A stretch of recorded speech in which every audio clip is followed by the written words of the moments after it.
कभी सोचा है कि हम उन चीजों की उम्र कैसे पता लगा लेते हैं जिनका कोई रिकॉर्ड ही नहीं है? मतलब हजारों साल पुरानी चीजें, इनकी कहानी पता चलती है एक खास तरह की एटॉमिक क्लॉक से। तो आज हम इसी रेडियो वैज्ञानिकों को कार्बन की ये दिलचस्प कैसे पता कहानी को चलता है कि समझने वाले कोई हैं। वाइकिंग तो कंकाल सवाल यही ठीक उठता है। 1100 साल पुराना है या लकड़ी का कोई औजार 5000 साल पहले का है? इसका जवाब देखिए, कोई जादू नहीं है, बल्कि इसके पीछे कमाल का विज्ञान है। असल में हर जीव छिपी हुई एटॉमिक क्लॉक होती है। हाँ, बिल्कुल सही सुना। पेड़ पौधों से लेकर जानवरों और हम इंसानों तक, सबके अंदर समय मापने का एक नेचुरल तरीका मौजूद है। एटॉमिक क्लॉक तो के पीछे चलिए के विज्ञान को थोड़ा और गहराई से समझते हैं। इस पूरी कहानी का हीरो है कार्बन, और उसकी एक बहुत ही खास किस्म जो जिंदगी की एक रेडियो एक्टिव धड़कन की तरह है। तुम मिलिए कार्बन 14 से। ये कार्बन का एक बहुत ही रेयर और रेडियो एक्टिव वर्जन है, जिसे आइसोटोप भी कहते हैं। देखिए, ज्यादातर कार्बन तो कार्बन 12 के रूप में स्टेबल होता है, लेकिन ये जो कार्बन 14 है, ये अनस्टेबल है। इसके न्यूक्लियस में 6 प्रोटॉन और 8 न्यूट्रॉन होते हैं, और यही बात इसे खास बनाती है। तो सवाल ये है कि ये खास कार्बन 14 आखिर बनता कैसे है? सोचिए, ये प्रोसेस हर पल हमारे सिर के ऊपर आसमान में चल रहा है। स्टेप 1, अंतरिक्ष से कॉस्मिक किरणें आती हैं और हमारे ऊपरी एटमॉस्फेयर से टकराती हैं। स्टेप 2, इस टक्कर से बनते हैं ढेर सारे एनर्जी वाले न्यूट्रॉन्स। स्टेप 3, इनमें से एक न्यूट्रॉन नाइट्रोजन 14 के एक एटम से जाकर टकरा जाता है। और स्टेप 4, बस वो नाइट्रोजन एटम अब बन जाता है कार्बन 14। ये जो नया नया कार्बन 14 बना है ना, ये ऑक्सीजन के साथ मिलके कार्बन डाइऑक्साइड बना लेता है। फिर पौधे फोटोसिंथेसिस के जरिए इसे सोख लेते हैं, और जब जानवर उन पौधों को खाते हैं तो ये कार्बन 14 फूड चेन में आ जाता है, और बस इसी तरह ये हर जिंदा चीज का हिस्सा बन जाता है। तो ठीक है, घड़ी तो हमारे अंदर है, पर ये समय बताती कैसे है? इसकी टिक टिक एक बिल्कुल तय रिदम पर चलती है, जिसे हम कहते हैं क्षय या डिके। अब यहाँ एक बहुत ही जरूरी पॉइंट है। जैसे ही कोई जीव मर जाता है, वो बाहर से नया कार्बन लेना बंद कर देता है, और ठीक बिल्कुल उसी पल उसकी वो एटॉमिक क्लॉक टिक टिक करना शुरू कर देती है। मतलब जब तक वो जिंदा था, कार्बन 14 का लेवल स्थिर रहता था, पर मौत के बाद ये सिर्फ घटता है। ये पूरी प्रक्रिया हाफ लाइफ या अर्ध आयु के सिद्धांत पर काम करती है। ये वो समय होता है जिसमें किसी सैंपल में मौजूद रेडियोएक्टिव कार्बन 14 एटम्स में से ठीक आधे खत्म होकर वापस स्टेबल नाइट्रोजन 14 में बदल जाते हैं। और कार्बन 14 के लिए ये मैजिकल नंबर है 5700 साल।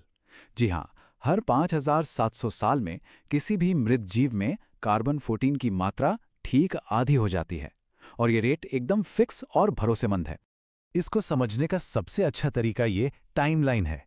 देखिए, जिस पल किसी जीव की मौत हुई, उसके अंदर 100% कार्बन 14 था। अब घड़ी की टिक टिक शुरू, 5700 साल गुजरे और ये घटकर रह गया आधा, यानी 50%। फिर और 5700 साल बीते, मतलब कुल 11400 साल, तो ये फिर से आधा होकर 25% हो गया। और ये सिलसिला ऐसे ही चलता रहता है। तो वैज्ञानिक बस बचे हुए कार्बन 14 को मापते हैं और उम्र का पता लगा लेते हैं। लेकिन रुकिए, कहानी इतनी सीधी भी नहीं है। इस एटॉमिक क्लॉक को भी कभी-कभी फाइन ट्यून करने की जरूरत पड़ती है, क्योंकि इसमें कुछ उतार चढ़ाव आते हैं जिन्हें वैज्ञानिक मजे में विगल्स कहते हैं। तो क्या हमारे एटमॉस्फेयर में कार्बन 14 की मात्रा हमेशा से एक जैसी रही है? इसका जवाब है नहीं। और यहीं से ये डेटिंग की पूरी प्रोसेस और भी दिलचस्प हो जाती है। दरअसल कई चीजें कार्बन 14 के लेवल पर असर डालती हैं, जैसे कि धरती के मैग्नेटिक फील्ड में बदलाव, सूरज की एक्टिविटी में उतार चढ़ाव, और एक बहुत ही खास इफेक्ट है जिसे मरीन रिजर्वॉयर इफेक्ट कहते हैं। इन सबको समझने के लिए वैज्ञानिक पेड़ों के छल्लों जैसे पुराने रिकॉर्ड्स का इस्तेमाल करते हैं। यहीं पर आता है ये मजेदार मरीन रिजर्वॉयर इफेक्ट। बात यह है कि समुद्र में जो कार्बन है, वो हवा वाले कार्बन से पुराना होता है। इसका मतलब ये हुआ कि समुद्री जीव या फिर वो लोग जिनकी डाइट में सी फूड ज्यादा होता है, रेडियो कार्बन डेटिंग में अपनी असली उम्र से कहीं ज्यादा, मतलब आर्टिफिशियली पुराने दिखाई देते हैं। जैसा कि एक रिसर्चर ने मजाक में कहा था, मछली कार्बन 14 डेटिंग को बिगाड़ देती है। एक एक्सपेरिमेंट में तो ये हुआ कि जब एक बिल्कुल नए बने मिट्टी के बर्तन में मछली पकाई गई, तो उस मछली के अवशेषों ने बर्तन को ही 700 साल पुराना दिखा दिया। है ना अजीब बात? इसी इफेक्ट ने एक वाइकिंग कब्रगाह की गुत्थी सुलझाई थी। वहां एक ही समय पर दफनाए गए लोगों के अवशेष अलग अलग सदियों के लग रहे थे। क्यों? क्योंकि उनकी डाइट में सी फूड बहुत ज्यादा था। और अब आते हैं कहानी के सबसे हैरान कर देने वाले मोड़ पर, बम पल्स ट्विस्ट। ये एक मॉडर्न गड़बड़ी है जो इस पुराने डेटिंग मेथड को हमारे बिल्कुल हाल के इतिहास से जोड़ती है।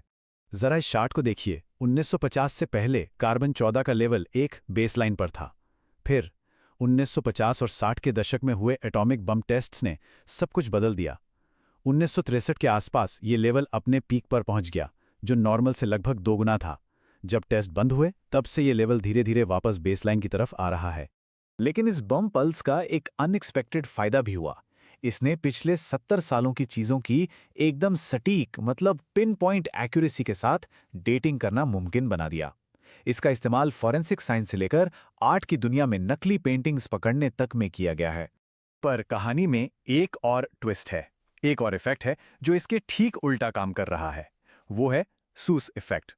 फॉसिल फ्यूल्स यानी पेट्रोल डीजल के जलने से एटमॉस्फेयर में बहुत सारा पुराना कार्बन निकलता है, जिसमें कार्बन 14 होता ही नहीं है। ये हवा में मौजूद नेचुरल कार्बन 14 के लेवल को कम कर रहा है। तो इसका नतीजा क्या होगा? ये स्लाइड देखिए, ये सच में चौंकाने वाला है। अंदाजा है कि साल 2050 तक इस सूज इफेक्ट की वजह से एक वाइकिंग ट्यूनिक जो 1050 ईस्वी की है और 2050 में बनी एक बिल्कुल नई टी शर्ट, इन दोनों के बीच रेडियो कार्बन डेटिंग कोई फर्क ही नहीं बता पाएगी। दोनों की कार्बन 14 सिग्नेचर एक जैसी हो जाएगी। ये हमें एक बहुत बड़े सवाल पर लाकर छोड़ देता है। जैसे जैसे हम अपने ग्रह के वायुमंडल को बदल रहे हैं, क्या हम अनजाने में आने वाले कल के लिए अपनी ही कहानी के कुछ पन्नों को मिटाते जा रहे हैं? सोचने वाली बात है।